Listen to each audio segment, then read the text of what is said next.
Je veux revenir sur le dessin de Charlie Hebdo qui a suscité des émois, qui a défrayé la chronique, provoqué des polémiques.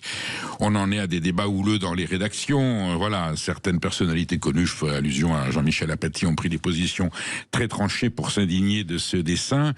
Le débat est simple. La liberté d'expression est non négociable. Et nous admettons tous, et y compris à Charlie, qu'un dessin puisse choquer, puisse blesser, puisse heurter.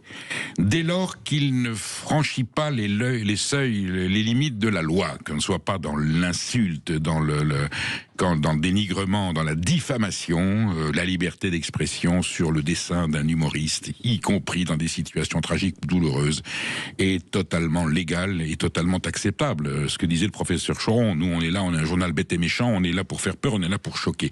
C'est leur mission, c'est l'ADN de ce journal, il l'a payé très cher, on le sait, je le redisais encore hier, mais si on va sur ce terrain où on considère que l'on est choqué et que ce dessin est intervenu trop tôt, à un mauvais moment, c'était le jour des obsèques, je rappelle tout simplement le dessin, on voit deux jeunes qui descendent en skiant, et le titre c'est « Les brûlés font du ski » par allusion au film « Les bronzés font du ski ».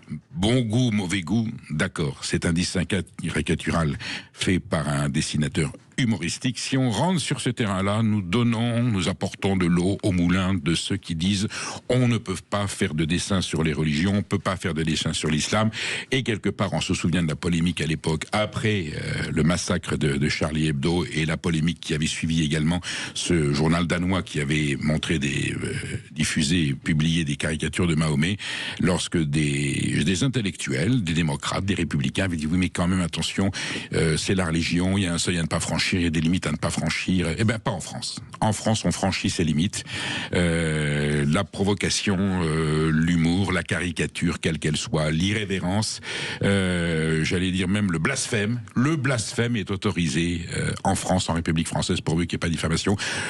Au blasphème, on peut comparer effectivement une blessure familiale par rapport à des gens qui sont morts dans des situations tragiques. On a le droit de dessiner, on a le droit de dire, et nous défendrons les gens qui disent « je suis blessé, je suis choqué, je trouve ce dessin déplacé, de mauvais goût ». C'est totalement autorisé de le dire, moralement il n'y a aucun problème, mais pour autant, la République française tant qu'elle sera République française, au nom des valeurs qui la conduisent, au nom de ceux qui sont morts pour défendre cette liberté d'expression, et surtout au nom des journalistes et des dessinateurs qui sont morts pour avoir dessiné des dessins désormais considérés comme interdits et qui engendrent la mort s'ils ont été assassinés pour avoir fait des dessins, juste un dessin, se faire mitrailler. Eh bien, au nom de ces valeurs, je pense qu'il ne faut pas négocier la liberté d'expression, et que toutes les caricatures françaises en France, dans la presse française, sont légales en République française, pour l'instant tolérées, acceptables, et on a le droit de dire qu'on n'est pas d'accord.